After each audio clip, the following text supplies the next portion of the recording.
Even soldiers who are going for battle,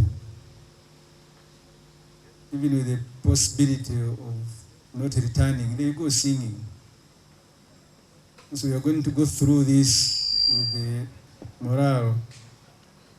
So our leader is the chairman, the former leader of opposition, Honorable Wafula Obutu, colleagues, Honorable Kajinda, Secretary General, and all of you members and promoters of PFF.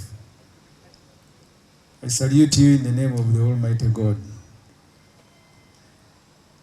This briefing will touch on a number of issues afflicting the country. I'll start with the registration of PFF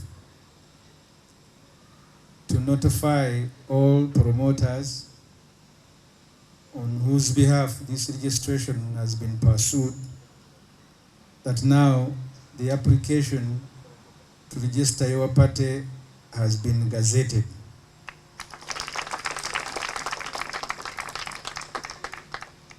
Remember where we started from? August, reserving the name, color, symbol, and slogan. Eventually, what happened there, you all know. But coming to November 19th, when the Electoral Commission now issued us with the forms to correct signatures, actually it happened earlier, but on November 29th is when we submitted the signatures and the Constitution. Since then, you're all aware, we've been knocking at the doors of the Electoral Commission, asking them to speed up the process, because you can't take all the time that there is, especially when you have announced a program. So we are reminding the Electoral Commission the obvious, that you are the one who have issued the program. If the law provides for a number of days, you don't have to exhaust all of them. So the application, as I earlier said, was gazetted on Friday, May 16th, and a 14 days notice was issued for those who have issues. Only 11 days are remaining. But because of the ongoing preparations for the next or forthcoming general elections, we want to ask the Electoral Commission to be mindful of its own processes. As I said earlier, where the law requires that you do this within 21 days, the law doesn't tell you that you don't do it in 1 hour. It only provides you a frame.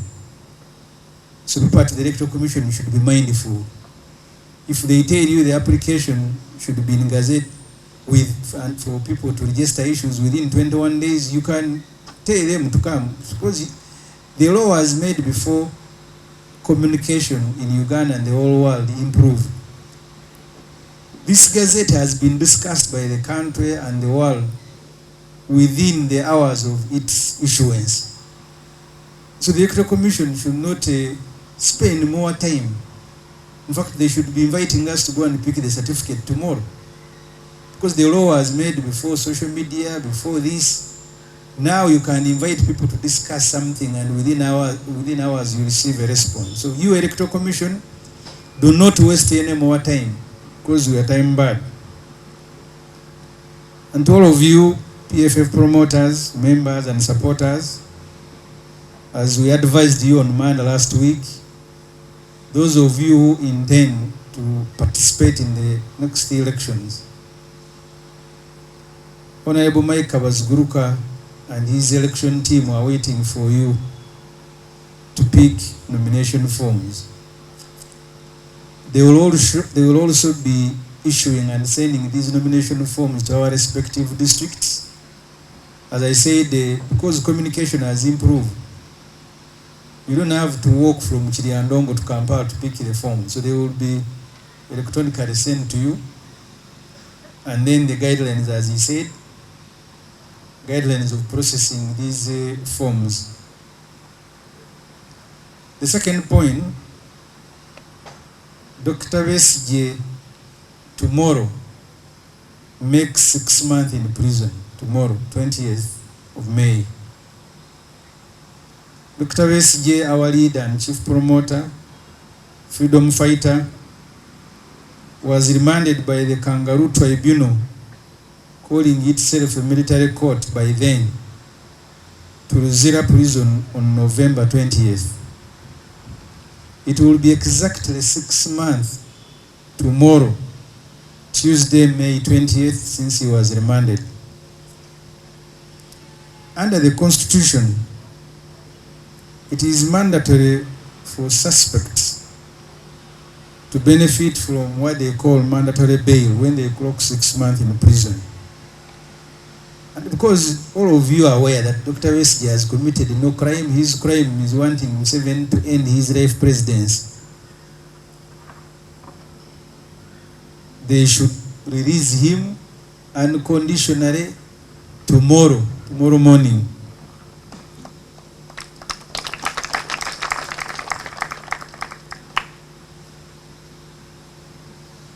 Please also take note that Dr. Besigye will be appearing before the Nakawa Court Magistrate on Wednesday. We hope this appearance he will be making it from his home, because he makes 6 months in prison tomorrow.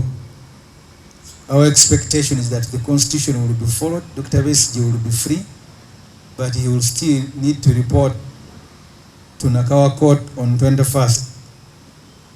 I invite all of you to be in Nakawa, because Besigye has committed no crime. He is being persecuted because he continues to fight for a free Uganda. That's the crime he has committed. And it is us who will enjoy freedom when eventually it comes. So I invite all of you to be in Nakawa on Wednesday morning to follow the proceedings in the Nakawa court.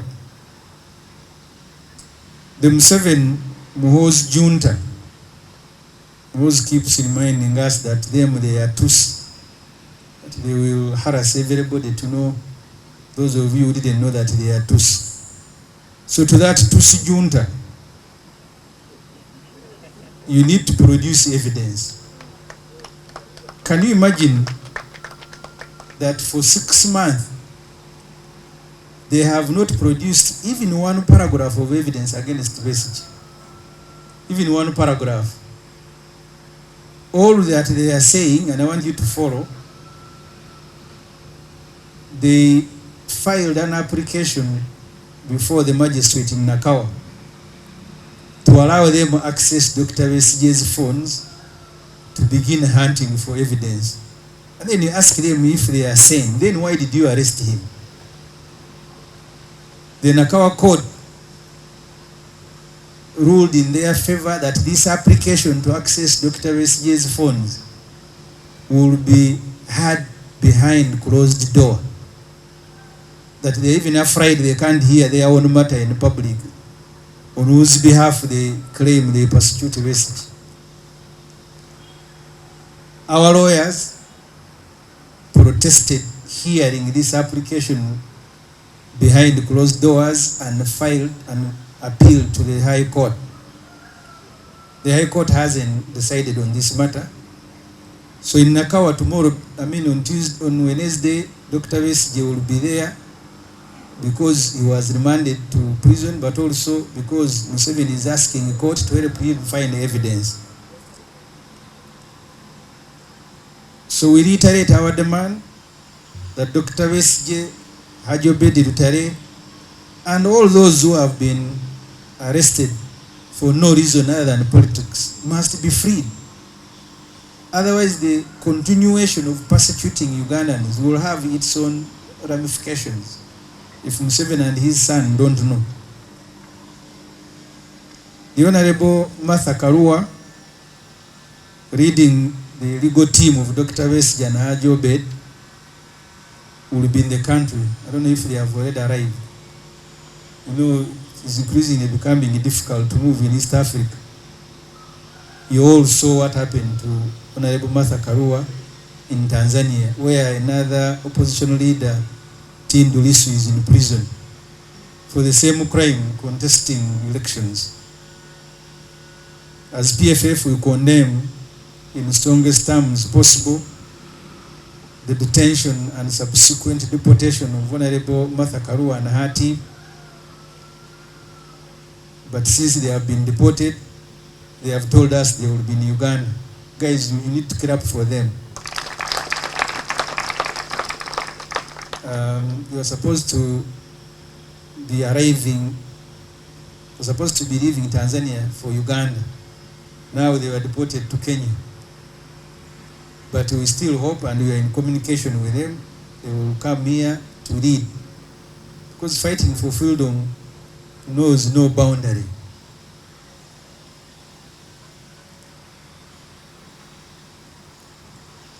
I now go to the third issue, which is related to what I have said. As you are aware, the UPDF Amendment Bill, which seeks to reintroduce kangaroo military courts, will be debated by Parliament tomorrow, Tuesday, at least the order paper, for the first time since I joined the 11th Parliament, nearly a week before. We would like to invite all of you Ugandans to turn up in the big numbers at Parliament to watch over your MPs as they debate to either defend or surrender your liberty to military tribunals. All of you, please come to Parliament. It's your institution. We are there on your behalf. So all of you tomorrow, please come to Parliament. The Speaker should put this particular sitting in the compound to facilitate all of you to be present. I, for one, I am mobilizing Chira. I think the people of Chira need to see me as I debate the UPDF Amendment Bill.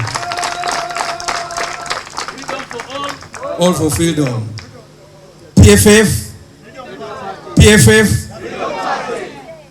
So the rest of the country should come. We are there on your behalf. We are actually your employees.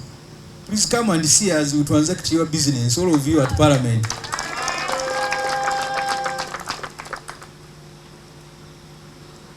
Of course, obviously, while we expect opposition MPs to turn up and fight this bill, we'd like to warn NRM MPs against passage of this Museveni Muhoozi law.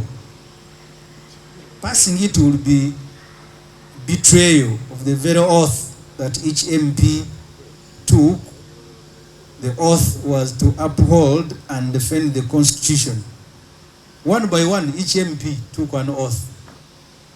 Maybe they don't even remember.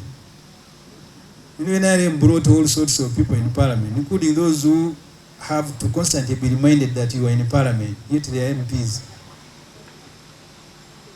You all individually took an oath that you will not only defend but uphold the Constitution. We therefore ask you, the NRM MPs whom Museveni has invited to State House, to take a decision whether you want to be traitors or whether you want to uphold and defend the very Constitution that you took on day one.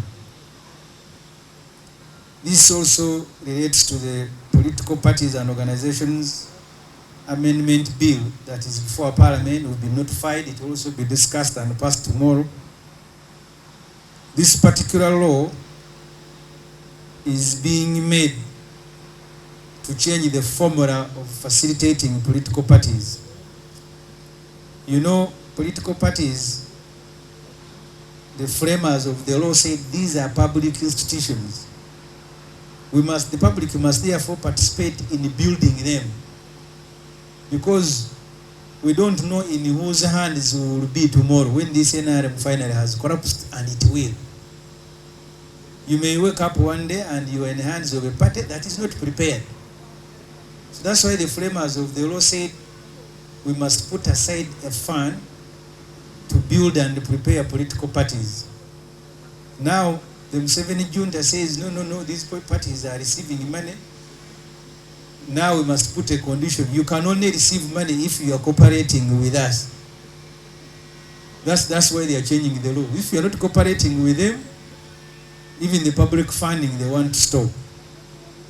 So you will again, as I issued a call in relation to the UPDF Act. Please turn up in big numbers at Parliament. Watch over your MPs as they transact your business. Because these particular bills, according to the order paper, they are the only business Parliament will transact tomorrow. So I want to thank you very much for listening to me.